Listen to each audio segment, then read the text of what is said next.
Bonjour à tous, je vous propose aujourd'hui de suivre l'audition d'Agnès Buzyn, la ministre de la Santé, sur le PLFSS 2018. Alors le budget de la sécurité sociale sera examiné à partir d'aujourd'hui par les députés à l'Assemblée nationale. Beaucoup de changements pour ce premier budget santé de l'ère Macron. L'objectif, c'est de réduire de 3 milliards d'euros le déficit. Et pour ce faire, la ministre estime qu'il est possible de réduire les dépenses de l'assurance maladie sans toucher à l'égalité des chances, ce sont ses termes. La ministre Agnès Buzyn veut chasser les fraudeurs, promouvoir l'ambulatoire à l'hôpital. Mais surtout, pour Agnès Buzyn, 30% des dépenses de santé ne sont pas pertinentes. Enfin, sur la généralisation du tiers payant, la ministre ne s'est engagée sur aucune date. Voilà, donc tout de suite, je vous propose de suivre cette audition. Monsieur le Président, Monsieur Alain Milon, Monsieur le rapporteur général, Mesdames et Messieurs les sénateurs, je suis très heureuse d'avoir l'occasion de présenter ce PLFSS devant vous. C'est ce premier PLFSS de la mandature. Et c'est un PLFSS qui, vous l'avez certainement perçu, est un texte dense, comme l'a dit Monsieur le Président. C'est aussi un texte qui fait des choix et qui porte une orientation politique forte. Ce PLFSS a 4 dimensions. C'est le PLFSS des engagements tenus, des engagements du Président de la République.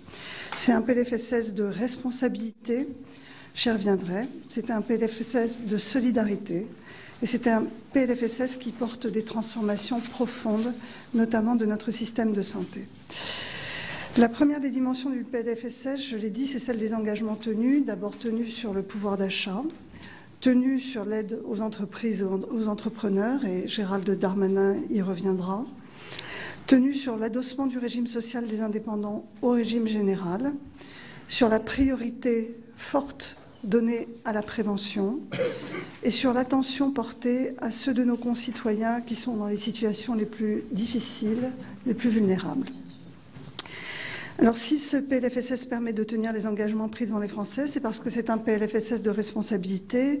En tant que ministre en charge des solidarités, je suis très attentive, et je sais que vous l'êtes également, à l'équilibre des comptes, parce qu'il conditionne la confiance à moyen et long terme de nos concitoyens dans notre système de protection sociale. Le déficit de la sécurité sociale, régime général et fonds de solidarité vieillesse, devrait s'établir en 2017 à 5,2 milliards d'euros, soit une amélioration de 2,6 milliards par rapport à 2016. En 2018, le déficit devrait être de 2,2 milliards d'euros, soit une nouvelle amélioration de 3 milliards. C'est le déficit le plus faible depuis 2001. Nous sommes donc clairement dans une trajectoire de retour à l'équilibre à l'horizon 2020, conformément à l'engagement pris par le Premier ministre dans son discours de politique générale. C'est aussi, je vous l'ai dit, un PLFSS de solidarité. Parce que c'est un PLFSS de responsabilité, nous avons fait des choix. Mais ces choix privilégient les personnes, les familles les plus en difficulté, pour lesquelles la solidarité nationale doit jouer en priorité. Pardon.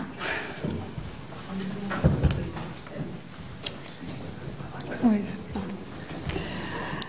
Alors, je reviens à ces priorités. Bonjour Gérald. Donc le PLFSS, vous le savez, revalorise le minimum vieillesse. Le président de la République s'était engagé à revaloriser de 100 € pendant le quinquennat. Cela commencera donc au 1er avril prochain avec une hausse de 30 €, puis de 35 € en 2019 et de 35 € en 2020. Nous harmoniserons la date des revalorisations des avantages vieillesse au 1er janvier en avançant celle du minimum vieillesse de 3 mois et en reculant celle des pensions de 3 mois. C'est une mesure qui représente un moindre gain temporaire pour les pensionnés, mais elle doit être mise en regard de l'effort de solidarité très important que représente la revalorisation du minimum vieillesse, un effort sur moins de 3 ans de plus de 500 millions d'euros. Je veux également mieux répondre aux besoins des personnes âgées en perte d'autonomie. Ce PLFSS porte la création de 4 500 places d'hébergement permanent en EHPAD, 1 500 places d'accueil de jour ou d'hébergement temporaire. Nous renforçons également l'encadrement des soins en EHPAD avec 100 millions d'euros de crédits qui sont consacrés à cet objectif. Et par ailleurs, nous allons aider au déploiement d'infirmières de nuit qui permettra une meilleure évaluation et une meilleure prise en charge des difficultés des personnes âgées pendant la nuit. Vous le savez, cela peut permettre d'éviter des hospitalisations inutiles et ce sont des organisations qui ont fait la preuve de leur efficacité. En matière de politique familiale, le PLFSS traduit la priorité que je donne aux familles qui sont le plus en difficulté aujourd'hui et en particulier aux familles monoparentales. Alors, je veux rappeler ici les orientations de la politique familiale que j'entends mener et dont j'ai exposé les axes au conseil d'administration de la CNAF début septembre. Ma première priorité, c'est d'augmenter et d'améliorer les solutions de garde des jeunes enfants. La deuxième, c'est de créer une véritable politique de soutien à la parentalité dont on sait qu'elle fait défaut pour certaines familles. La troisième, c'est de soutenir les familles fragiles, notamment monoparentales, et de permettre à ces femmes de travailler, quelle que soit leur situation, aux femmes en général et à celles-là en particulier. Enfin, je souhaite lutter contre la pauvreté des enfants. Nous lançons d'ailleurs dès aujourd'hui, avec le Président de la République, une concertation nationale pour aboutir en mars 2018 à un plan d'ensemble de lutte contre la précarité des enfants et des jeunes. Précisément, plusieurs dispositions du PLFSS permettront d'augmenter les prestations à destination des familles les plus fragiles.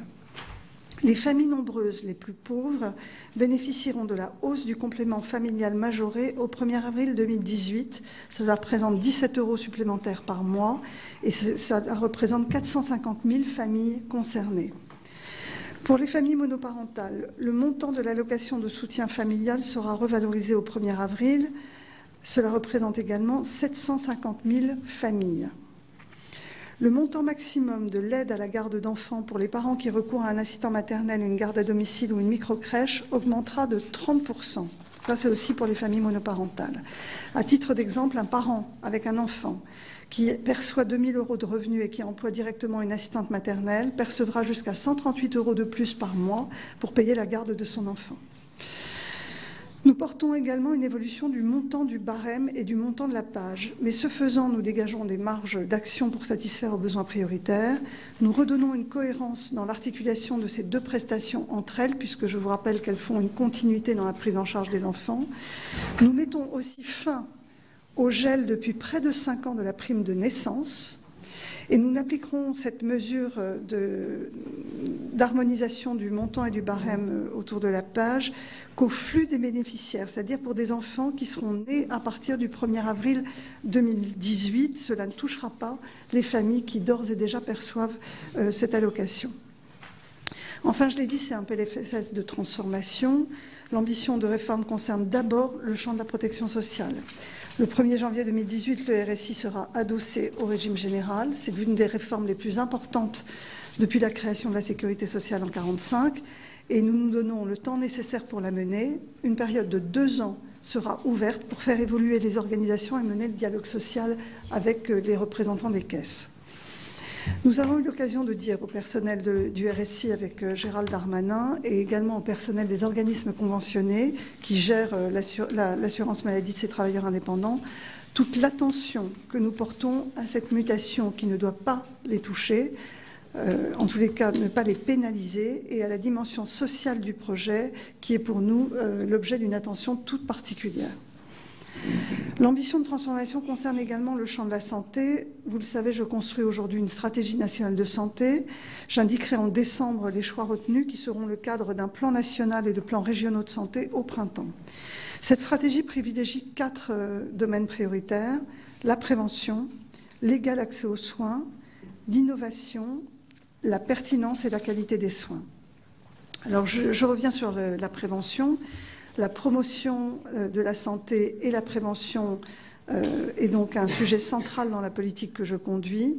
Et ce PLFSS porte 2 mesures très fortes et emblématiques de ces démarches. Ça ne sont évidemment pas les seules actions de prévention que je souhaite mener, mais c'est celles qui ont un impact financier. Et je souhaiterais que la Haute Assemblée soutienne ces orientations. Je l'ai dit, je souhaite rendre obligatoire pour les enfants les 11 vaccins qui sont aujourd'hui soit obligatoires, soit recommandés. 7 enfants, enfin entre 7 et 8 enfants sur 10 reçoivent déjà ces 11 vaccins selon le calendrier vaccinal. Ce n'est donc pas un bouleversement des habitudes. Vous le savez, ce taux est toutefois insuffisant pour éviter des épidémies et donc je souhaite passer à 9 enfants sur 10 vaccinés à la place de 8 enfants sur 10. Ça n'est pas une révolution, c'est simplement permettre d'éviter l'émergence d'épidémies et permettre d'éviter des décès inutiles et des handicaps inutiles chez les enfants. Ce PLFSS porte aussi une hausse importante du prix du tabac sur 3 ans, avec une hausse de 1 € par paquet dès le 1er mars 2018. Vous le savez, le tabagisme, c'est la première cause de mortalité aujourd'hui évitable en France, avec 80 000 morts par an, des souffrances pour les familles, des vies abrégées. Je voudrais ici vraiment remercier Gérald Darmanin pour le dialogue que nous avons pu construire entre son ministère et le mien sur cette mesure. C'est suffisamment rare et inhabituel pour être souligné parce que nous avons tous les deux acté que c'était un objectif majeur de santé publique. Nous accompagnerons bien entendu cette mesure de hausse par des mesures de prévention. Il y aura un deuxième PNRT, un plan national de réduction du tabagisme qui sera annoncé en mars. Et par ailleurs, nous portons également des mesures pour lutter contre les marchés parallèles. Concernant la deuxième priorité, qui est l'égal accès aux soins, elle comporte une double dimension sociale et territoriale. Le PLFSS ne comporte pas directement de dispositions relatives au reste à charge zéro. Mais j'ai proposé, vous le savez, de reporter la mise en œuvre du règlement arbitral dans le domaine dentaire, notamment afin de réouvrir un espace de négociation avec les professionnels dans le champ dentaire. Et la négociation qui s'est ouverte doit évidemment prendre en compte cet objectif de reste à charge zéro pour des soins indispensables. Évidemment, ce chantier couvre, en plus des actes dentaires, l'optique et les audioprothèses. Je ferai connaître très rapidement le cadre de travail et de concertation pour aboutir, en tout état de cause, à un accord avec l'ensemble des partenaires du champ avant la fin du premier semestre 2018. Ce seront donc probablement des mesures qui figureront dans le PLFSS 2019. Pour ce qui est de l'égalité d'accès aux soins, sur le plan territorial. J'ai présenté vendredi dernier avec le Premier ministre un plan pour renforcer l'égal accès aux soins sur les territoires. Je sais l'importance que votre Haute Assemblée accorde évidemment à cette priorité et je veux en particulier remercier M. Daudigny et M. Cardou pour la grande qualité du rapport qui nous a été remis, mais aussi Mme Doineau qui a accepté d'accompagner la mise en œuvre de ce plan sur les territoires. Ce plan comporte 4 axes: le renforcement de l'offre de soins dans les territoires par une présence médicale et soignante accrue, la mise en œuvre de la révolution numérique en santé, une meilleure organisation des professions de santé pour assurer une présence soignante pérenne et continue, et enfin une nouvelle méthode de gouvernance qui fait confiance aux acteurs et promeut une responsabilité territoriale. Donc ce plan sera évidemment copiloté avec des élus. Donc pour l'essentiel, ce plan ne requiert pas de mesures législatives de mise en œuvre. Ce PLFSS portera toutefois la généralisation de l'usage de la téléconsultation et de la téléexpertise qui rentrent dans le droit commun et sortent du cadre expérimental. Il donnera également une base légale et pérenne au dispositif ASALÉ. S'agissant de l'innovation et de la pertinence des soins, je veux en particulier faciliter l'expérimentation de formes d'organisation et de rémunération nouvelles qui permettront de dépasser les logiques sectorielles entre la ville et l'hôpital, de rémunérer par exemple au forfait des séquences de soins, de prendre en compte la prévention, de prendre en compte la pertinence des actes réalisés. Je vous propose donc d'adopter dans le PLFSS un cadre général valable pour le quinquennat qui permettra de lancer et d'évaluer ces expérimentations. Mon objectif est bien de faire évoluer et de compléter les dispositifs actuels, que ce soit la rémunération à l'acte ou à la T2A. Je suis convaincue que ce levier tarifaire est un levier fondamental de l'évolution de notre système de santé, vers plus de prévention et vers plus de pertinence des soins. Ce PLFSS de transformation s'inscrira dans le cadre d'un Ondam fixé à 2,3%. Ce taux est conforme à l'engagement du Président de la République. Il est supérieur à celui des 3 années précédentes. Il consacre donc 4,4 milliards d'euros supplémentaires pour la couverture des soins. Il prend en compte les engagements déjà souscrits, dont la convention médicale qui avait été signée en 2016. Vous le savez, l'impact de cette convention médicale signée avec les médecins libéraux en 2016 a un impact important dès 2017 et cet impact sera encore plus important en 2018. C'est pourquoi le sous-objectif des soins de ville sera supérieur au taux global d'Ondam et il sera de 2,4%. Si on peut en discuter, il faut quand même souligner que cette convention va dans le bon sens, et notamment dans le sens des orientations que je porte, parce qu'elle valorise mieux l'action des généralistes et elle prend mieux en compte notamment les actes complexes de consultation ou les actes réalisés dans des situations d'urgence. L'évolution des recettes des établissements sera quant à elle de 2,2%, soit un taux supérieur à l'an passé, grâce à l'apport du relèvement de 2 € du forfait journalier. Alors je le répète, ce forfait journalier n'a pas augmenté depuis 2010. Ce relèvement correspond donc à l'inflation constatée depuis lors et anticipée pour 2018. Un Ondam à 2,3%, vous le savez, reste un Ondam très exigeant qui repose sur un montant important d'économies par rapport au tendanciel. J'entends les critiques que se sont exprimées de la part de l'industrie du médicament, puisque les hypothèses sous-jacentes à la construction de l'Ondam prévoient des baisses de prix de près d'1 milliard d'euros. Je voulais toutefois signaler que nous avons revu à la hausse cette année à 3% le taux LH d'évolution des prescriptions hospitalières pour les médicaments très innovants, ce qui va favoriser donc les produits les plus innovants pour les maladies orphelines ou les maladies graves. J'entends aussi les critiques de l'industrie ou des distributeurs de dispositifs médicaux. Je veux leur dire que je recherche avant tout la voie d'une plus grande pertinence dans la prescription et l'usage de ces dispositifs. L'Ondam est un Ondam exigeant, mais c'est cette exigence qui permettra un investissement immobilier et numérique à hauteur de 400 millions d'euros. C'est aussi un Ondam qui permettra l'amélioration des prises en charge médico-sociales, dont la dépense progresse de 2,6%. Pour conclure, mesdames et messieurs, ce PLFSS est à la fois un PLFSS qui met en œuvre des réformes concrètes au bénéfice des citoyens et qui engage des chantiers de transformation en profondeur de notre système de santé et de notre système de protection sociale pour les améliorer et les adapter à notre société. Je vous remercie. Madame, Monsieur les ministres, vous affirmez 4 priorités, je vais très vite, mais ça expliquera les questions ensuite. Prévention, égalité d'accès aux soins, innovation, pertinence, qualité des soins. Et vous poursuivez, parce qu'on ne part pas de zéro, l'effort vers le retour à l'équilibre de la sécurité sociale. Ce sont des objectifs qui peuvent, me semble-t-il, être largement partagés. Alors, l'Ondam pour 2018 ouvre 4,4 milliards de dépenses nouvelles et par contre, l'effort demandé pour 2018 à la branche maladie est très important puisqu'il est, si je ne me trompe pas dans la soustraction, de 3,3 milliards d'euros. Alors, 3 questions. La première concernant l'hôpital. L'Ondam hôpital n'augmente que de 2,0%.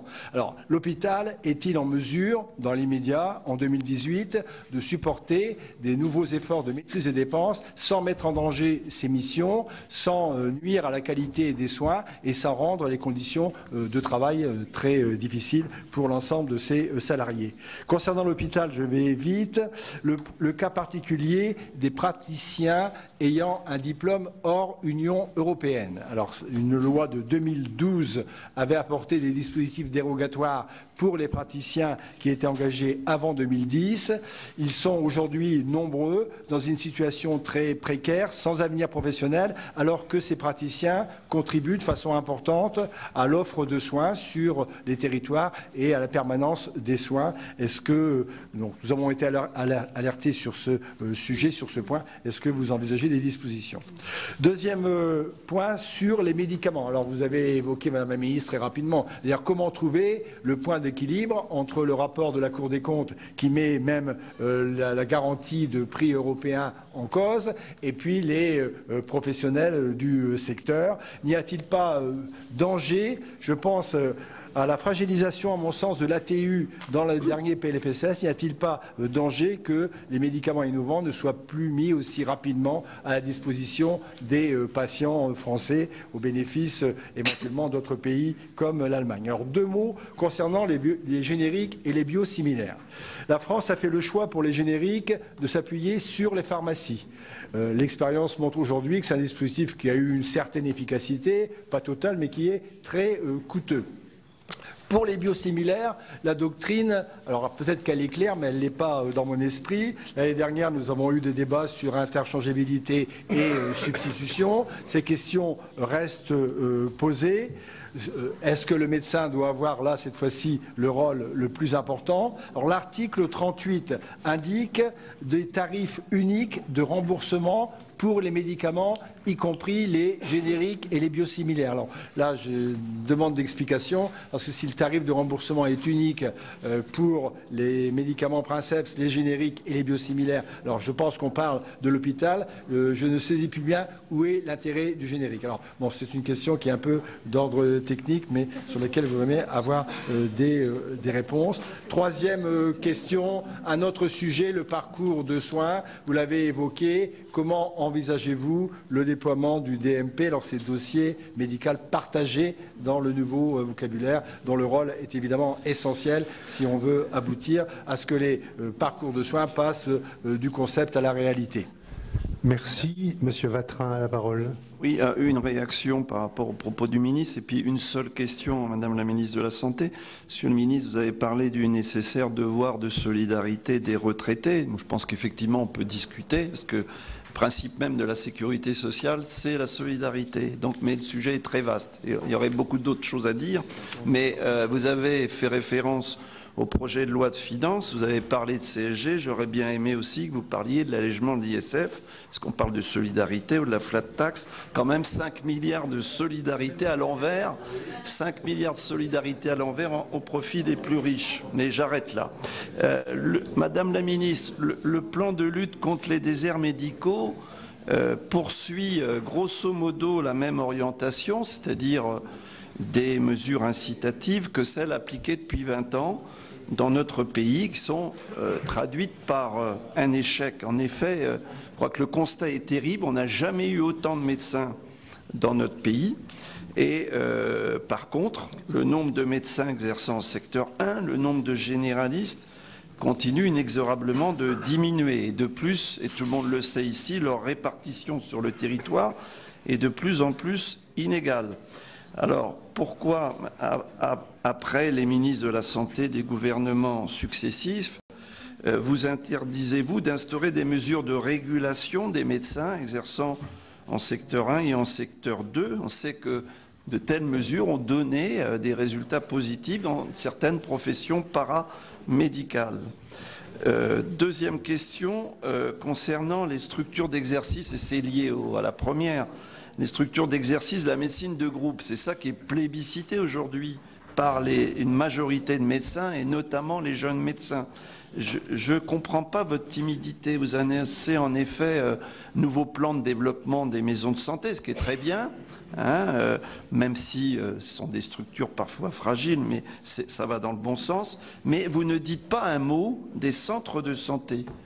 Alors ça m'inquiète beaucoup parce que le maillage du territoire par ces structures permettrait de répondre aussi à l'aspiration des jeunes médecins, des jeunes diplômés d'exercer en mode salarié et pourrait être un levier nouveau de lutte contre la désertification médicale. Alors si on ne fait pas d'idéologie, bien je pense que ça serait bien aussi de parler de ces centres de santé. Merci. Merci. Monsieur Amiel prend la suite. Oui, plusieurs points concernant les vaccins.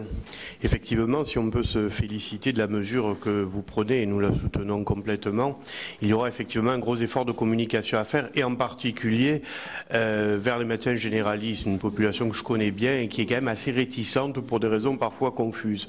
Et si je peux me permettre de rajouter un point concernant la vaccination de la grippe.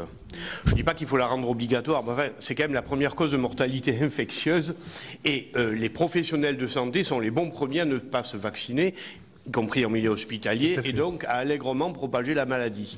Je pense qu'il y aurait vraiment quelque chose à faire de ce côté-là, voire même d'un peu coercitif. Voilà pour les vaccins. Concernant le tabac, si je suis bien conscient qu'il faut ménager, comme vous le dites, Monsieur le Ministre, nos amis buralistes, et qu'il n'y a pas que des questions d'ordre budgétaire en matière de taxes, il est montré en matière de santé publique que seule une augmentation brutale du prix du tabac est efficace sur les comportements. N'aurait-il pas été opportun de passer tout de suite au paquet à 10 €? Excusez-moi d'être un peu provocateur. Concernant deux éléments plus financiers, la Cour des comptes, dans sa dernière analyse, a parlé d'éléments d'insincérité, en particulier concernant le fonds de financement de l'innovation pharmaceutique de l'ONDAM. Pensez-vous réintégrer dans l'ONDAM ce fonds, même si le retour de l'innovation, pour reprendre l'expression de notre collègue Barbier, générera des dépenses considérables? Et toujours concernant le prix des médicaments en général et celui des médicaments innovants en particulier, ne pourrait-on pas simplifier le circuit de validation des prix du médicament en créant une seule agence, puisqu'aujourd'hui l'Haute Autorité de Santé, que vous connaissez bien, s'occupe de l'intérêt, je dirais, du volet médical pur, et par ailleurs le CEPS, le Comité économique des produits de santé, s'occupe du prix. Ne faudrait-il pas, dans un esprit de cohérence et de simplification, trouver une solution pour fusionner ces deux approches?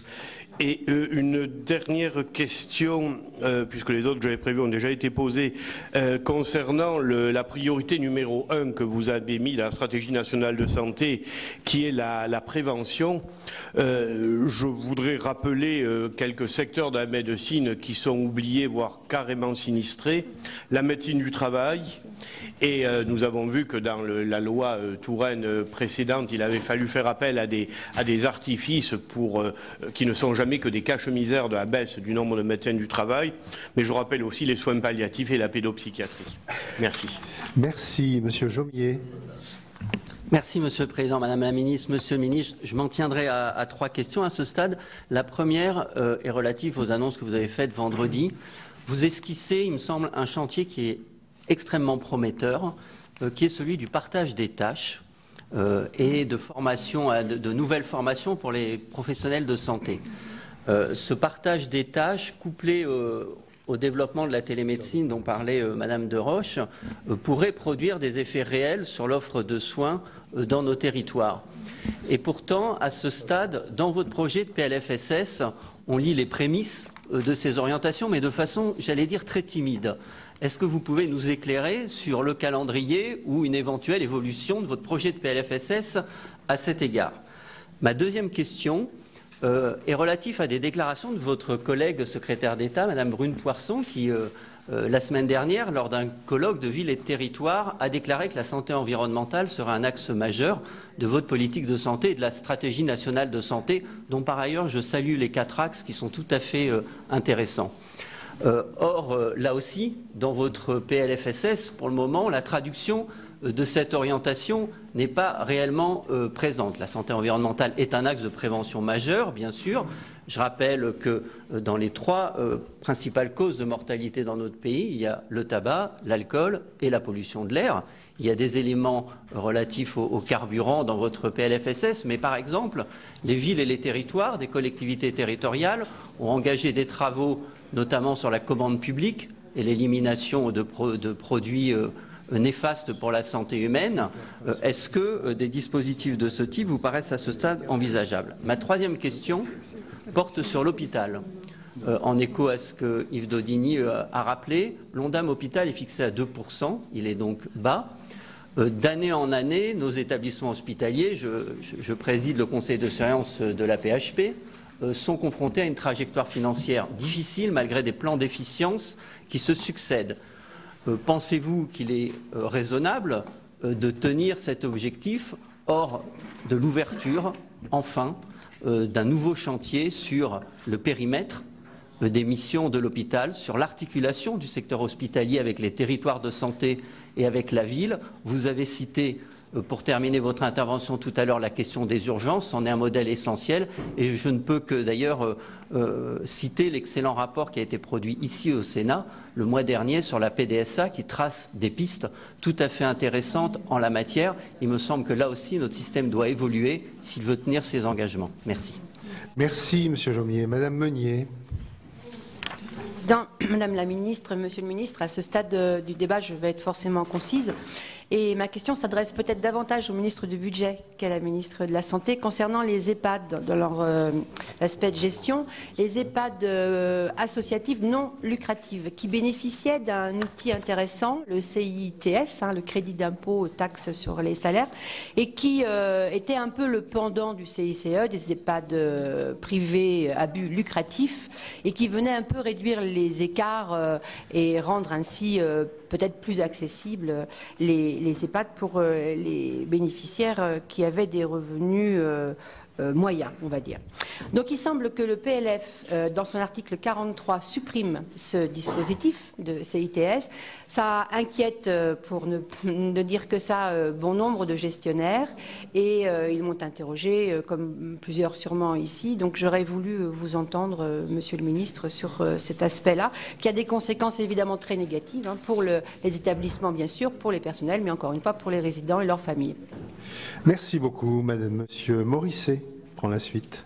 Merci, Monsieur le Président. Je voudrais remercier Madame la Ministre sur la convention dentaire, déjà, d'avoir ajourné à ce qui avait été imposé par Madame Touraine au mois de mars. Ils sont rassurés.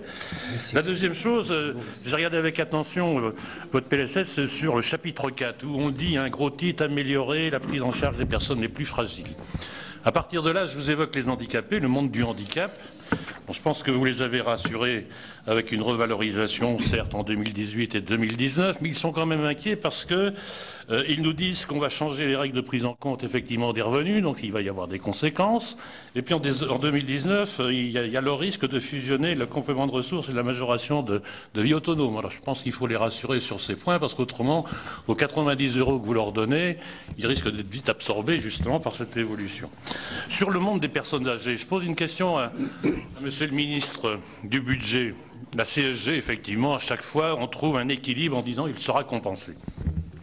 Les résidents des maisons de retraite, expliquez-moi comment vous allez les compenser dans la mesure 1, ils vont avoir une augmentation de CSG, puis ils n'ont pas de taxe d'habitation.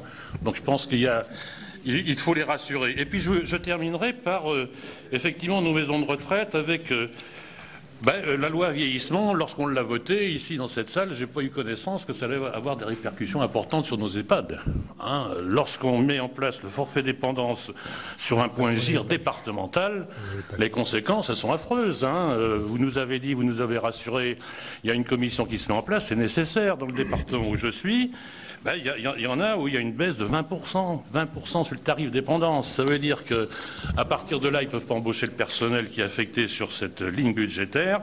Et puis surtout, les départements, ils ne veulent pas supporter sur le tarif hébergement des choses à laquelle ils n'ont pas participé dans les discussions. Vous savez très bien, Madame la Ministre, qu'aujourd'hui, nos maisons de retraite sont dans des situations parfois difficiles. Et je terminerai par les maisons de santé. On a vu certes la semaine dernière l'importance que donne le Premier ministre à cette voie. J'ai vu un chiffre qui m'a impressionné. En dessous, dans les cases, il y a 500 millions d'euros.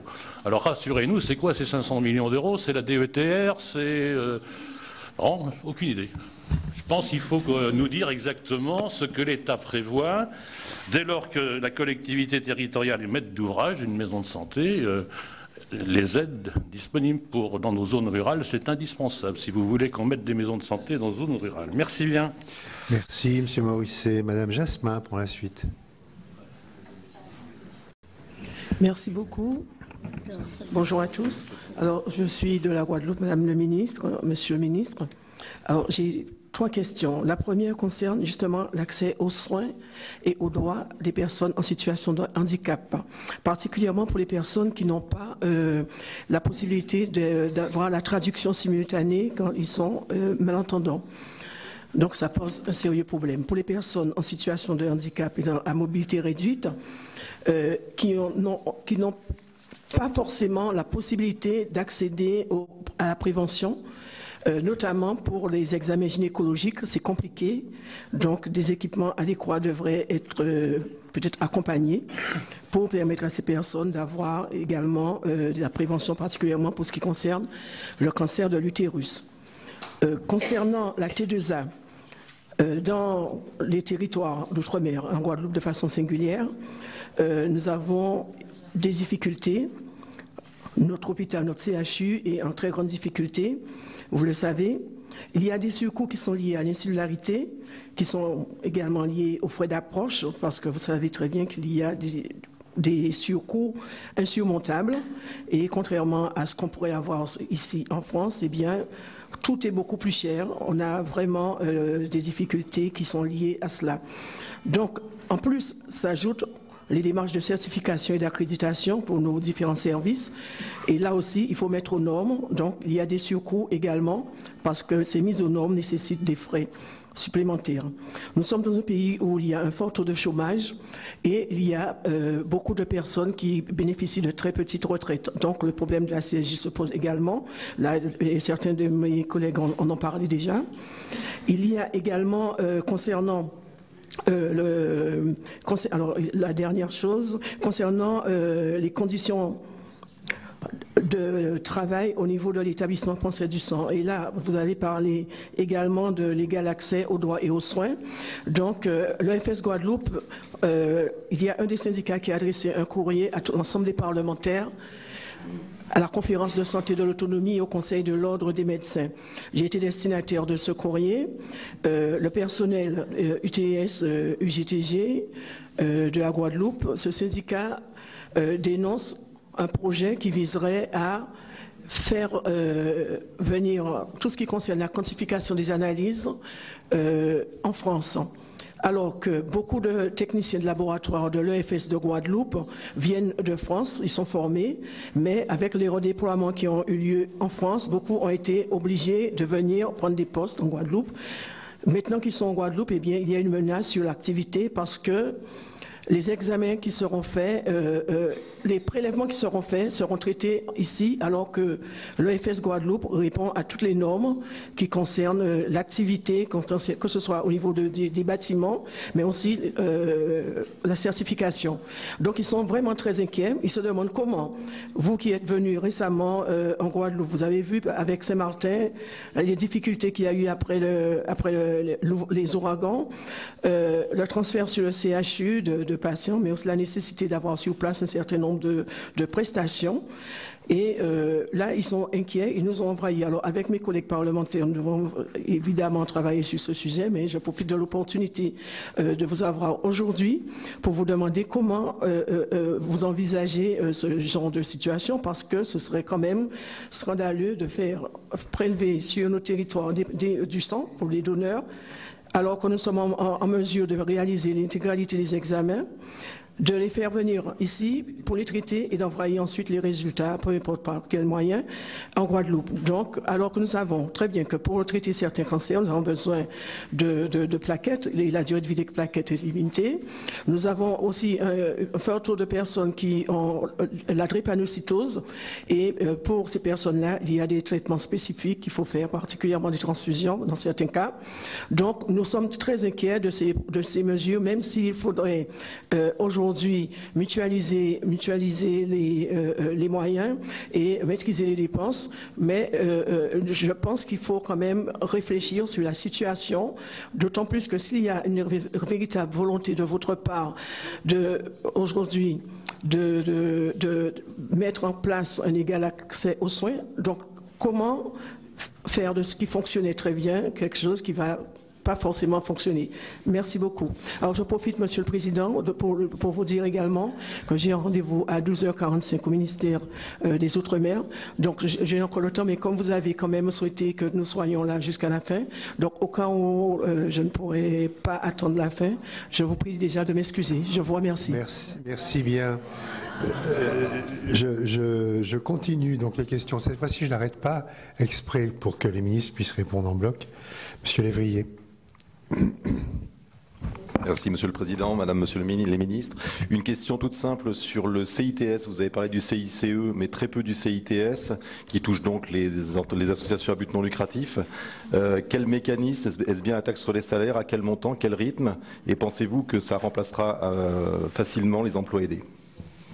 Merci. Prenez exemple, hein. Madame Micouleau. Merci Monsieur le Président.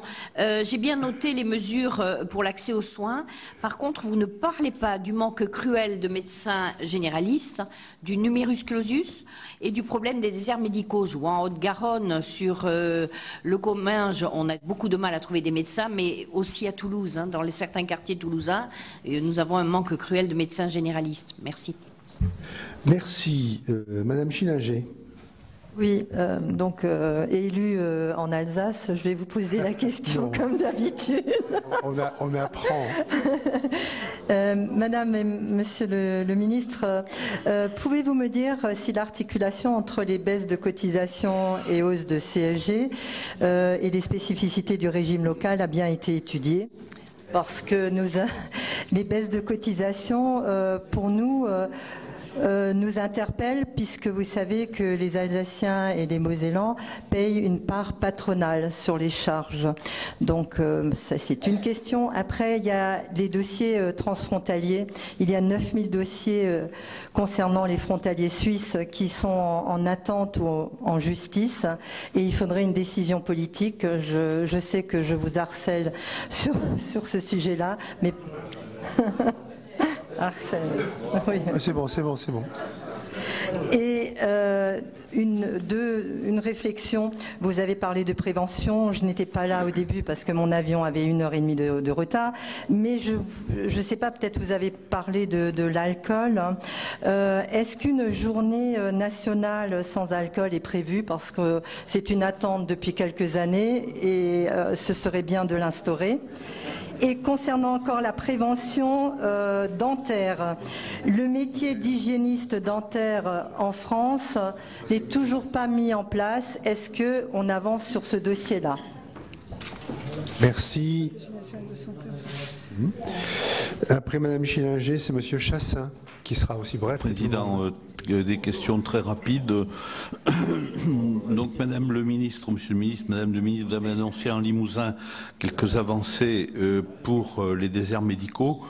Le pouvoir travailler public-privé, salarié, consultation avancée, maître de stage, mais vous n'avez pas parlé du numerus clausus, alors que 20% des médecins ne s'installent pas, et surtout aussi de la suppression de l'internat national classant pour un internat par faculté. Deuxièmement, les buralistes, effectivement, ça a été dit par M. Darmanin, le ministre, je pense qu'ils jouent un rôle très important. Alors, le tabac, bien sûr, c'est mauvais, mais il faut essayer de les consolider. Troisièmement, l'ONDAM, augmente de 2,3. Vous avez des économies sur les médicaments. Alors, effectivement, il y a des pharmacies qui vont se regrouper, mais faire attention en rural de maintenir les pharmacies. Quatrièmement, au niveau médico-social, c'est vrai que je répète ce qui a été dit, on a des gens de plus en plus dépendants, vous l'avez dit, Madame le Ministre, et donc là, il faut faire attention parce qu'on n'a pas assez de bras pour prendre en charge les gens dépendants en EHPAD. Voilà ce que je voulais dire, et dire aussi, revenir à ce qu'a dit M. Forisset, je voulais le dire aussi pour la CSG pour les résidents en maison de retraite. Merci. Merci bien. Madame Gruny pour la suite. Merci Monsieur le Président. Ma question s'adresse d'abord à Monsieur le Ministre sur le RSI. Sincèrement, ça va beaucoup mieux. Moi, j'avais énormément de dossiers, c'est vrai, ça va beaucoup mieux. Moi, je vous invite vraiment à les regarder. Quand, effectivement, dans une salle, je dirais, de campagne, c'est toujours sympa de dire on va supprimer le RSI. En revanche, ce qu'ils comprennent, c'est qu'on va leur supprimer des cotisations. Et c'est surtout ça. Et quand on discute avec eux, leur difficulté, elle est à ce niveau-là. Il faut leur expliquer qu'ils payent déjà moins que, par exemple, pour un salarié, quand on additionne la cotisation salariale et patronale. Et en fait, quand le RSI, tant que vous êtes en vitesse de croisière, il n'y a aucun problème. Le souci, c'est quand ils commencent à ne pas payer leurs échéances, ou quand ils sont au début de leur activité, ou à la fin de leur activité.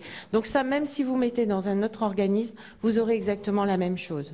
Voilà ce que je voulais dire. La deuxième chose, c'est à Madame la Ministre, juste moi, je suis dans un conseil de surveillance au centre hospitalier donc, de Saint-Quentin. J'ai pas beaucoup de connaissances, moi, médicales, mais en tout cas, il y a quelque chose qui m'a un peu choquée, moi qui viens du monde de l'entreprise, c'est sur la tarification, la T2A. Ils m'ont dit que, je crois que c'est l'an dernier ou en début d'année, je sais pas si c'est les perfusions de fer, le montant était passé, alors environ, mais l'écart de prix, c'est ça, 450 € à 13 €. Donc moi, je ne sais pas si on modifie en fait les prix avec des différences telles, jamais ils pourront être à l'équilibre, jamais. Voilà. Monsieur Sol, pour terminer. Oui, Monsieur le Président, Madame la Ministre, Monsieur le Ministre, mes chers collègues, moi je voudrais revenir donc sur les actions en direction de l'impact sur la santé publique, notamment du tabac, du tabagisme, et je salue donc cette initiative. Par contre, j'aimerais savoir comment vous comptez lutter de manière concrète contre les marchés parallèles, en particulier dans nos départements transfrontaliers, où on voit bien se lever, effectivement, Monsieur le Ministre, Monsieur Darmanin, nos buralistes. Qu'envisagez-vous, c'est ma seconde question, sur l'encadrement et en tout cas la lutte contre les fraudes sociales, qui sont quand même relativement nombreuses aujourd'hui au sein de notre pays, en particulier dans certains départements. Je n'ai pas entendu grand-chose sur l'absentéisme du personnel hospitalier qui hypothèque bon nombre de marges de manœuvre aujourd'hui. Et concernant la prise en charge des personnes âgées dépendantes, et en particulier sur les actions envisagées en sa direction, allez-vous tenir compte de la démographie et de la cartographie départementale qui, évidemment, n'est pas la même d'un département à l'autre? Je vous remercie. Merci bien. Madame et monsieur, je vous laisse répondre à l'ensemble de ces questions. Très bien. J'ai moins de questions que Madame la ministre de la Santé, ce qui est bien légitime. Peut-être répondre à l'interpellation sur l'ISF, peut dire que ce n'était pas 5 milliards, mais 3 milliards. L'ISF, c'est déjà beaucoup d'argent, vous me direz, mais je ne vois pas en quoi c'est un débat, pour le coup, sur le PLFSS. Même si on pourrait considérer que le fait qu'il y ait moins de gens qui sont au chômage parce qu'il y a plus de gens qui trouvent un emploi peut permettre d'ailleurs d'avoir une masse de cotisations plus intéressante sur le PLFSS. Mais je ne vais pas peut-être allonger ce débat qui va nous amener assez loin, monsieur le sénateur. J'imagine on aura ce débat dans le cadre du PLF. Il y a eu des questions sur le CITS. Bon, aujourd'hui, les avantages du CITS, qui est un avantage certain, un peu en miroir du CICE, c'est 600 millions. L'allègement de charges pérennes que nous proposons, c'est 2 milliards. Donc il y a 1,4 milliard de gains pour tous les établissements qui sont concernés. Alors votre question, monsieur le sénateur, est-ce que ça comblera la question des emplois aidés? Ça peut nous amener assez loin dans la discussion. Ce qui est sûr, c'est que les emplois aidés n'ont pas été faits dans un premier temps, c'est le moins qu'on puisse dire, pour faire le travail à la place des gens qui devaient avoir un statut qui relevait de la fonction publique ou qui relevait des contractuels. Certes, les préfets ont beaucoup encouragé les élus à embaucher des emplois aidés. Parfois, les gestionnaires, qui sont des collectivités locales, l'État ou les EHPAD, ont essayé de faire à moins cher un service pour essayer de tenir des tarifs. Donc je n'oublie pas la complexité de la situation, mais ce n'est pas fait pour ça. Même si dans le médico-social, vu qu'il y a 200 000 contrats aidés qui sont budgétisés dans le budget de cette année, je rappelle que c'est 280 000 avant le pic à 400 000 la veille de l'élection présidentielle. Il y a toujours un pic la veille des élections présidentielles des contrats aidés.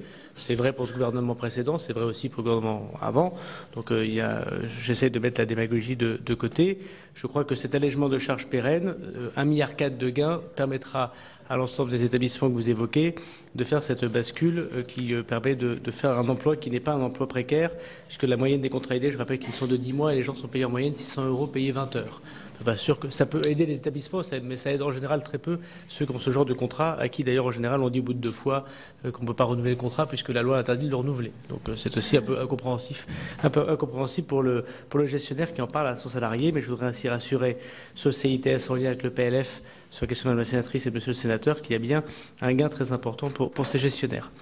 Rapidement sur la question du RSI, moi je ne suis pas d'accord avec la non-suppression du RSI. Moi je ne pense pas que les gens comprennent autre chose que la suppression du RSI. Il n'y a pas de suppression de cotisations. Chacun peut comprendre qu'il y a évidemment des cotisations.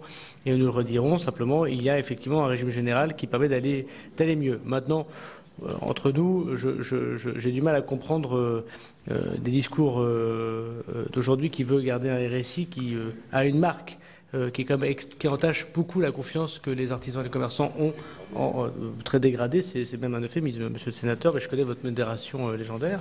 Je crois qu'effectivement, il faut garder un régime des indépendants. Il faut garder le régime des indépendants. Il faut garder un régime des indépendants. Simplement, je crois qu'il faut changer beaucoup de choses pour établir un lien de confiance. Bon, je rappelle quand même que lorsqu'on est interpellé en tant qu'élu, y compris en campagne, il y a des artisans témoignaient soit de leur déprime, soit parfois de leur suicide devant le RSI. Donc c'est quand même des questions qui sont extrêmement touchantes et j'imagine qu'on ne l'a pas fait que pour des raisons administratives. Et encore une fois, je répète que tous les candidats élections présidentielles proposaient sa suppression. Donc ça veut dire que les campagnes électorales, peut-être, c'est aussi un moment d'écouter ce que disent les gens, étaient assez partagés. Bien. Non, mais c'était bien de le dire avant les campagnes électorales, alors si vous n'étiez pas d'accord, ça aurait été plus efficace. Une question qui est une question importante, qui est la question finalement de la taxe d'habitation pour les résidences pour les personnes âgées. C'est une question complexe, mais sur laquelle il faut que le Parlement soit tout à fait éclairé pour qu'il n'y ait point de difficultés, notamment de difficultés de compréhension de la part de ce que veut faire le gouvernement. Toute personne qui rentre dans le seuil des 1400 €, c'est la volonté du gouvernement, va connaître en dessous de 1 400 €, une compensation de cette augmentation de CSG par la taxe d'habitation, on l'a évoqué. Alors il y a plusieurs problématiques de plusieurs natures. Soit vous êtes dans un établissement, maison de retraite, où vous avez une jouissance totale de votre lieu. Ce qui arrive dans des maisons lucratives comme non lucratives, vous avez une chambre. Parfois vous avez gardé votre résidence principale, pour plein de raisons. Parce que vous n'avez pas envie de vous en séparer, parce que vous avez envie de la léguer à vos enfants, parce que vous avez vos habitudes, parce que vous avez vos meubles. Enfin, il y a plein de raisons pour lesquelles les gens ne se séparent pas de leur résidence alors qu'ils sont dans une maison de retraite. Je pars du principe que la personne est seule, sinon on la complexifie avec des revenus qui sont en commun, mais partons du principe qu'elle a jouissance de son lieu, elle est dans une maison de retraite, là il n'y a pas de problème, elle reçoit sa taxe d'habitation comme tout à chacun, dans une maison de retraite ou pas dans une maison de retraite, et elle est ou pas concernée par les 2 500 €. Si elle a plus de 2 500 € de revenus, elle paiera sa taxe d'habitation. Si elle a moins de 2 500 € de revenus, elle a le dégrèvement de la taxe d'habitation. Bien. Deuxième cas, cette personne est dans une maison de retraite, notamment médicalisée. Elle n'a pas la jouissance totale de son lieu. C'est plus qu'une location. C'est un lieu où on l'accompagne. Elle ne paye pas sa taxe d'habitation, mais son établissement prend la taxe d'habitation, si j'ose dire, et la répercute dans le prix. Ça existe dans une partie des maisons de retraite.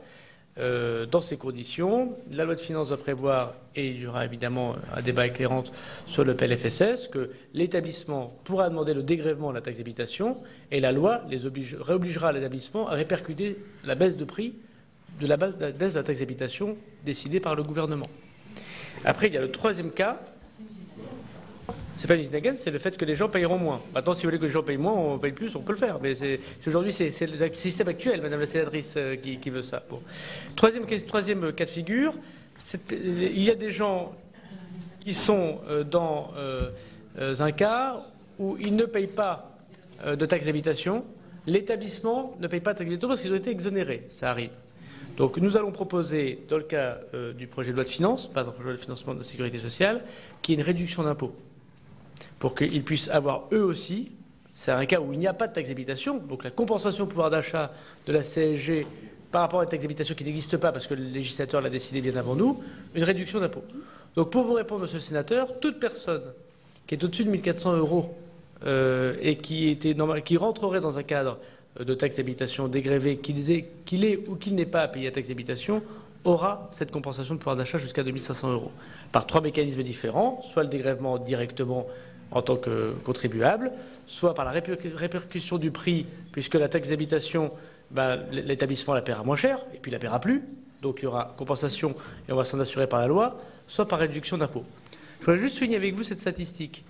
60% des retraités du domaine national sont concernés par l'augmentation de la CSG. Et puis, il y a 80% des Français, donc une très grande partie de ces retraités, qui sont concernés par la suppression de la taxe d'habitation.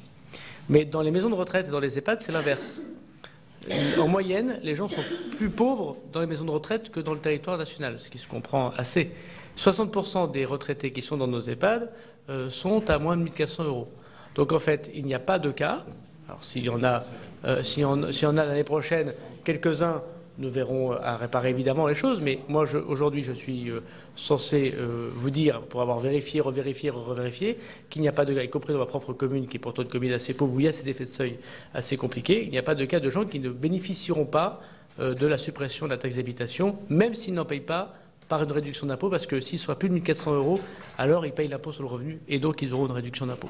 Donc on aura l'occasion d'en parler dans le débat parlementaire pour que ces choses soient bien éclairées. Il y a à parallèle PLFSS ici à regarder, mais nous n'avons pas oublié avec Madame la ministre de la Santé et des Solidarités ce sujet. Enfin, sur la fonction publique hospitalière, je laisserai Madame la ministre répondre sur la difficulté très forte, y compris quel personnel soignant, et je crois que la pierre n'est pas à leur jeter, simplement signifier quand même que nous avons rétabli le jour de carence et qu'il vaut pour toutes les fonctions publiques. Merci. Donc, Monsieur Daudigny, vous avez parlé de l'Ondam hospitalier à 2%. Donc nous avons l'augmentation du forfait journalier qui va être une recette supplémentaire pour l'hôpital. Donc cette augmentation de 2 € permet en fait d'avoir un Ondam hospitalier à 2,2% d'euros. En réalité, donc évidemment, les transformations sont nombreuses, elles sont nécessaires. Nous avons un nombre de lits qui est quand même beaucoup plus important que la plupart des pays voisins. Donc nous avons à développer l'ambulatoire, nous avons à fermer des lits, mais malheureusement, la tarification à l'activité ne favorise pas la fermeture de lits. C'est la raison pour laquelle je souhaite changer de modèle. Et donc tout cela doit se faire en parallèle. Je l'ai dit, il y a la question des achats sur lequel nous savons qu'il y a, je crois, au moins 1 milliard d'économies potentielles.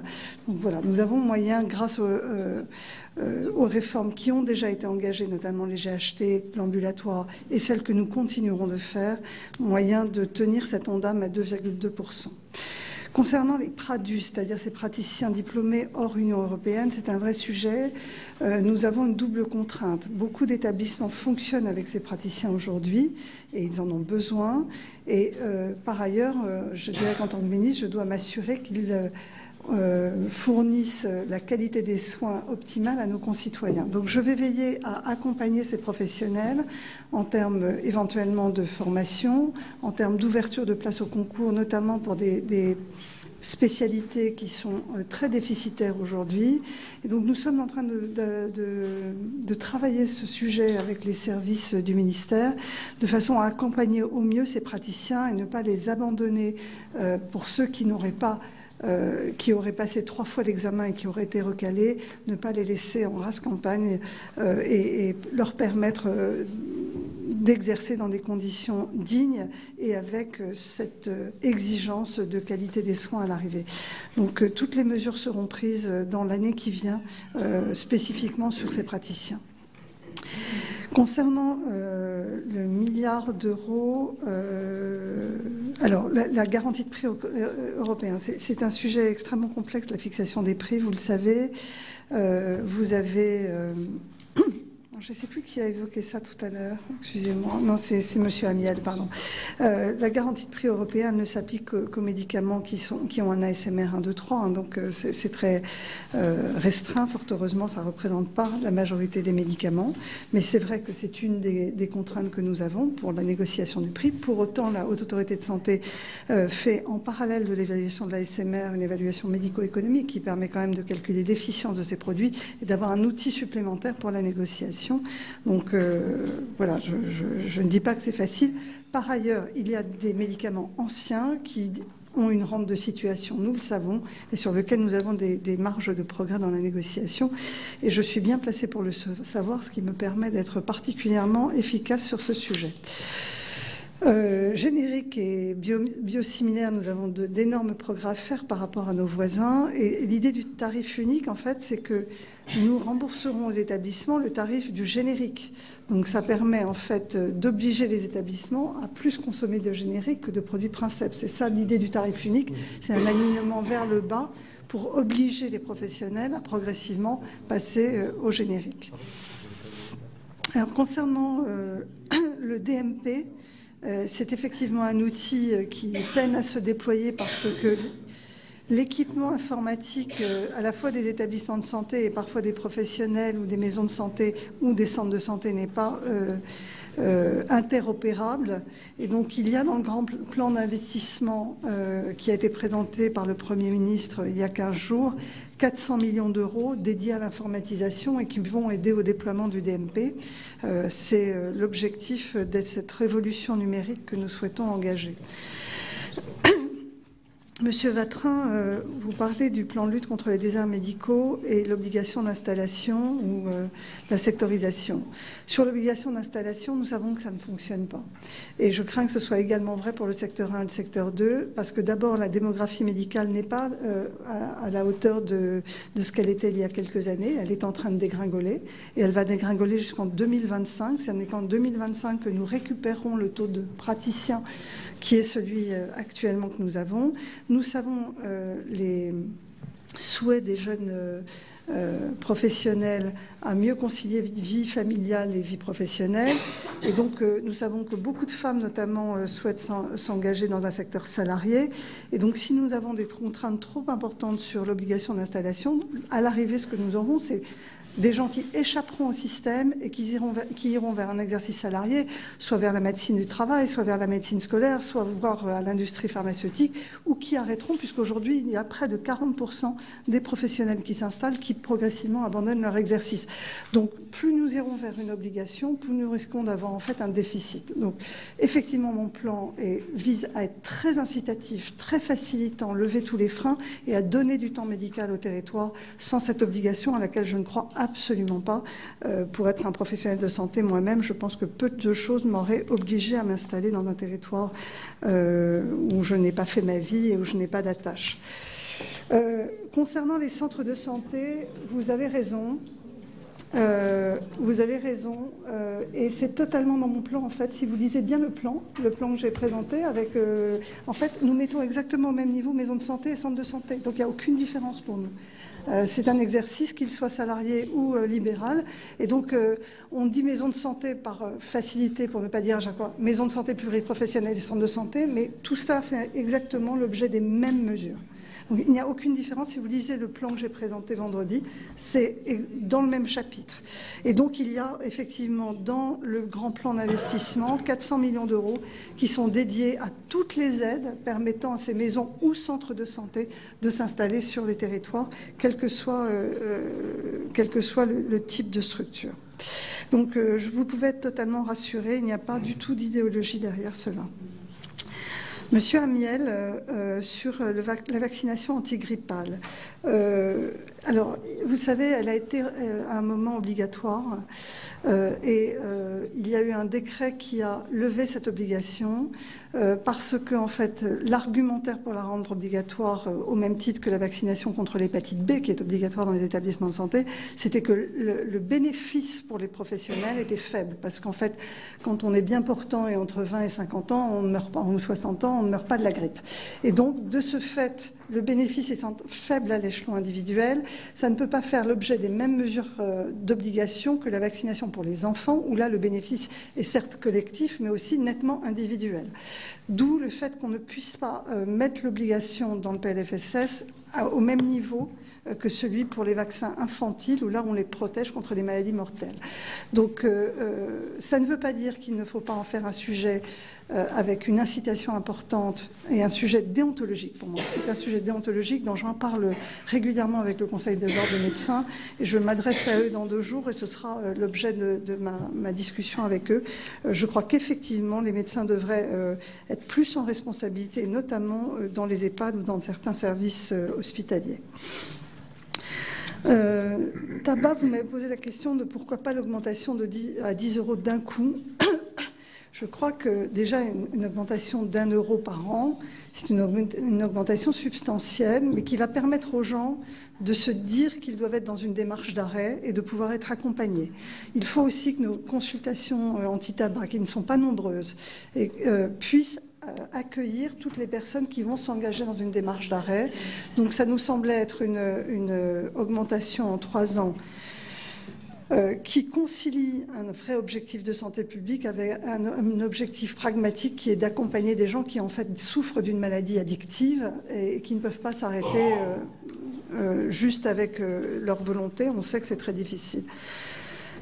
Nous suivrons de toute façon l'impact de cette augmentation sur le tabagisme et on en fera part évidemment aux acteurs de santé. Vous avez évoqué la question d'avoir une seule agence qui négocie le prix du médicament et qui associe en fait la Commission de la transparence de l'HAS avec le CEPS.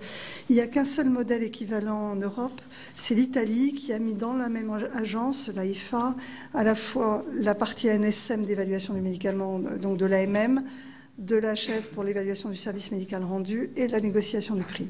Il nous semblait très difficile, nous, d'avoir dans la même agence des gens qui sont simplement sur de la négociation avec des industriels et des gens qui ont pour vocation à évaluer sur le plan purement scientifique, justement en se détachant totalement de la notion du prix, un médicament. Et moi, quand j'étais à la HAS, je souhaitais que la Commission de la transparence ne prenne pas en compte la notion de prix dans son évaluation du service médical rendu. Pourquoi?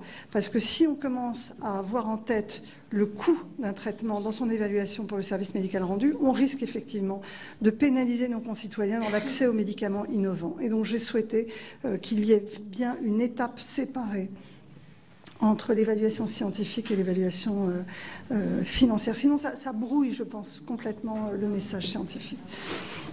Je n'y suis pas, à titre personnel, je n'y suis pas favorable. On pourrait peut-être plus se poser la question de l'AMM et de l'évaluation ensuite du service médical rendu. C'est un autre débat. Pardon. Sur la prévention, vous prie de m'excuser, nous avons effectivement la problématique de la médecine scolaire. Il faut impérativement qu'on y travaille. Je n'ai pas de recette magique puisque vous savez que la démographie médicale est déclinante, donc ça va être un problème. La médecine scolaire est un problème.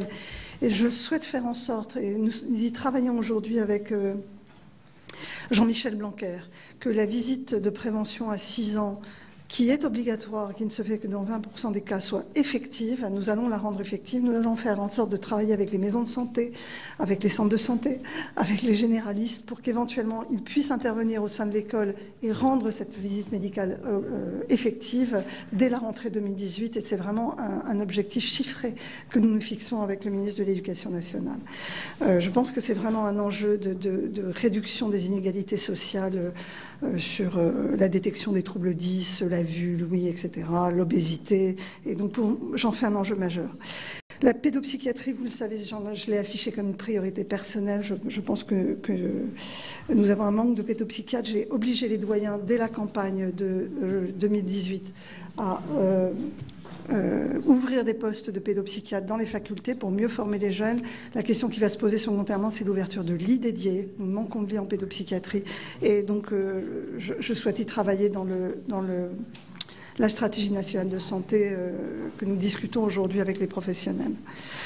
Monsieur Jaumier, délégation de tâches, c'est effectivement un énorme sujet. Donc aujourd'hui, dans le plan de lutte contre les déserts médicaux ou d'accès aux soins, enfin appelons-le comme on veut, il y aura la possibilité de faire de la délégation de tâches encadrée dans le cadre de protocoles et financée pour favoriser l'accès aux soins sur les territoires. Donc ça n'est pas une délégation de tâches qui sera déployée et ouverte sur l'ensemble du territoire, mais uniquement dans les endroits où, en fait, de fait, quand on écoute les professionnels, elle se fait déjà.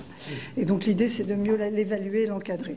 Par ailleurs, il y a la loi sur les pratiques avancées qui peine à se mettre en route. Et donc, je souhaite que dès 2018, il y ait une ouverture des facultés pour former les infirmières en pratique avancée, de façon à ce qu'elles sortent de l'école en 2020, puisque vous savez que ce sera 2 ans le DU, et que nous puissions financer ces pratiques avancées. Et là, pour le coup, ça sera un mécanisme général.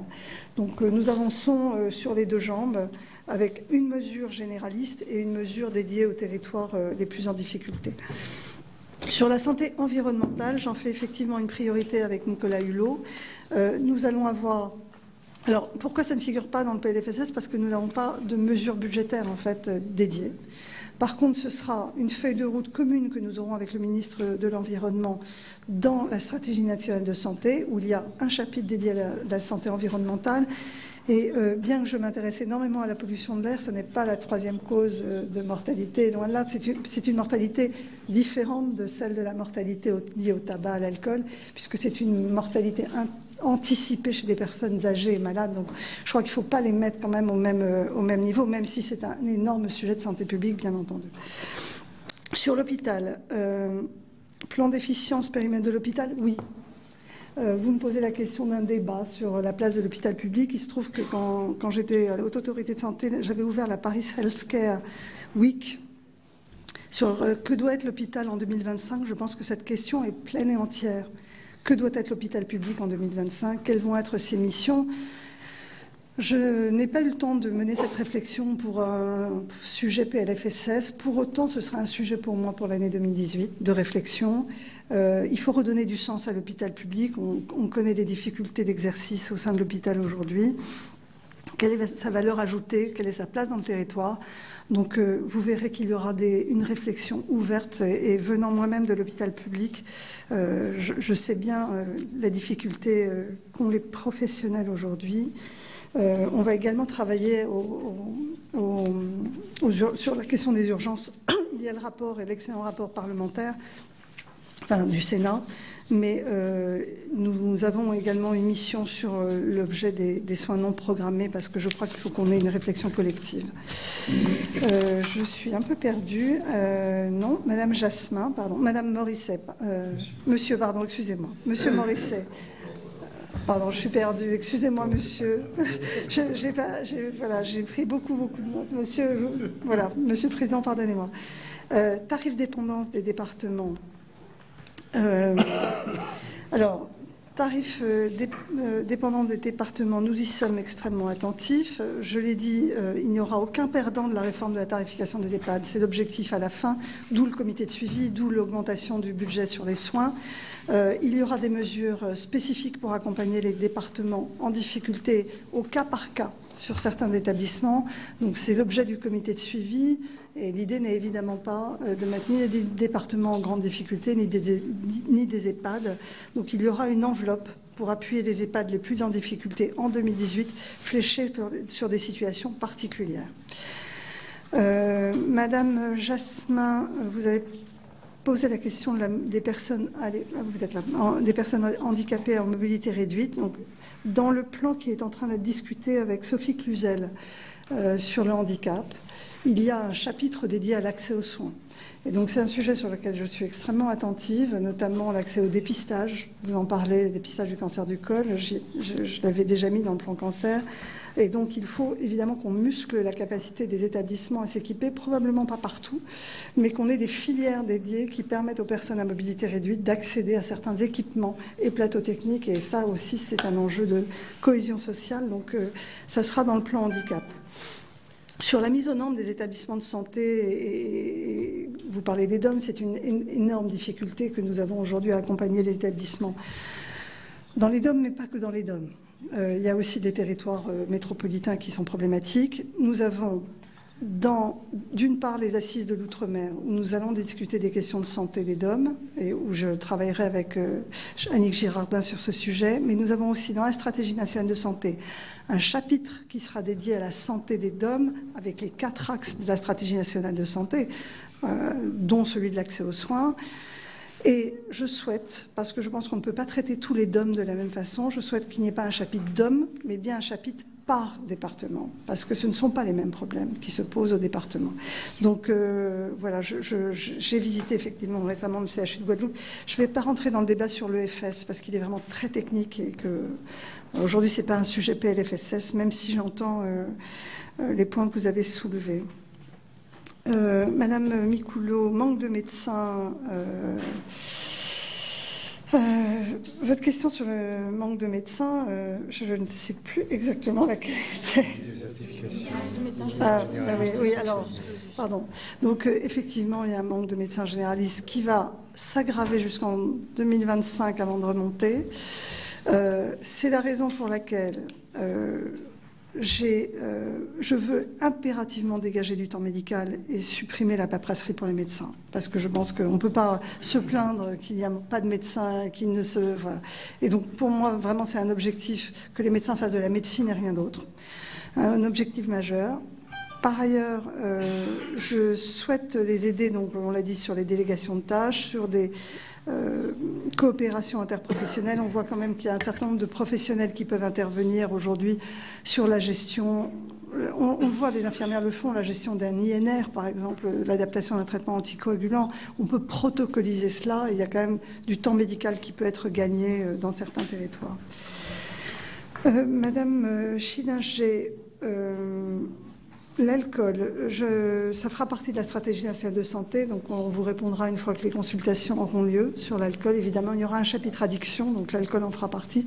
Sur les frontaliers, vous dites que les dossiers sont devant la justice et qu'il faut une décision politique. En fait, nous voyons les choses à l'inverse. Nous attendons la décision de justice et notamment la décision de la Cour de cassation. Et en fonction de la décision de la Cour de cassation, nous en tirerons les conclusions pour accompagner ces professionnels.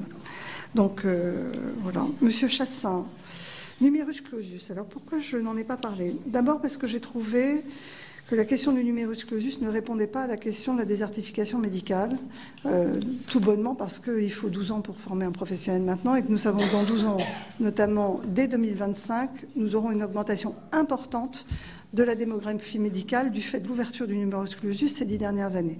Donc quand on regarde les projections de l'adresse, et j'y suis très attentive, je n'ai pas envie de faire les mêmes erreurs que mes prédécesseurs qui ont mal anticipé aujourd'hui les besoins en médecins en fermant le numerus clausus et en l'ouvrant trop tardivement parce qu'ils n'ont pas anticipé en fait les modifications de la pratique et les aspirations des jeunes professionnels à avoir des horaires différents. Et donc, ce que je préférais, c'est qu'on ait une réflexion collective sur qu'est-ce que sera le métier de médecin en 2025, comment on les accompagnera, qu'est-ce que sera la place de la médecine algorithmique dans de la délégation de tâches, et puis mettre en regard des besoins en médecins la progression aujourd'hui des professions paramédicales. Parce que ce que j'observe aussi, c'est que les professions paramédicales, elles sont beaucoup moins régulées que les médecins, qu'il y a peut-être un regard à avoir général sur la démographie des professionnels de santé, de qui fait quoi en 2025, plutôt qu'aujourd'hui d'ouvrir le numerus clausus, même si c'était une promesse du président de la République et que nous allons y travailler. Mais je ne pense pas qu'il faut mettre ça dans la question de la démographie médicale. Parce que, de toute façon, la réponse surviendra en 2025, même plus que cela. Si on compte 12 ans, c'est en 2029 qu'on aura des professionnels. Donc, qu'est-ce que sera l'exercice de la médecine en 2029 ? Donc, c'est une question qu'on doit se poser, mais plutôt avec ce regard-là qu'avec l'angle des airs médicaux. Ensuite, sur les buralistes, je pense qu'on a répondu. Le maintien des pharmacies, je tiens tout à fait au maillage territorial des pharmacies. Mon objectif n'est pas de les regrouper à tout prix. Le manque de personnel en EHPAD, je l'ai dit, nous allons renforcer le tarif soins de façon à ce qu'il y ait plus d'infirmières. Nous allons augmenter aussi le nombre d'infirmières. Donc, il y a un problème clairement de ce qu'est un EHPAD aujourd'hui par rapport à la façon dont il avait été pensé. Nous n'avons pas les mêmes personnes en EHPAD que celles qui résidaient il y a 10 ans. Donc nous avons certainement une problématique de modèle. Est-ce que l'EHPAD est l'unique modèle d'accompagnement de vieillissement? Certainement pas. Et donc nous allons lancer une mission sur ce que doivent être les différentes étapes de l'entrée, avant l'entrée en EHPAD, qui aujourd'hui est plus un accompagnement de personnes extrêmement grabataires pour la plupart des EHPAD que je visite. Madame Gruny, sur le montant de la perfusion de fer, alors il se trouve que c'est un sujet que je connais particulièrement bien parce que je suis hématologue. Et en fait, la raison pour laquelle le tarif a été baissé, c'est qu'en fait, il n'y a aucune indication quasiment de la perfusion de fer. Et donc, cette perfusion a été faite à mauvais escient. Et donc, il n'y a quasiment qu'une indication et ça doit représenter quelques dizaines de malades par an. Et donc, c'est pour arrêter des perfusions de fer totalement inutiles chez des gens qui ont des carences en fer et en fait, il n'y a aucune raison de ne pas donner du fer par la bouche. Voilà. Donc, c'est totalement volontaire. Donc voilà, c'est ça l'objet. C'est d'arrêter un acte non pertinent qui était trop bien tarifé. Sur les marchés transfrontaliers, oui, pardon, Monsieur Seul, pardon. Ça, je crois que Gérald y a répondu. Il y aura évidemment une cartographie départementale pour les places en EHPAD. Hein.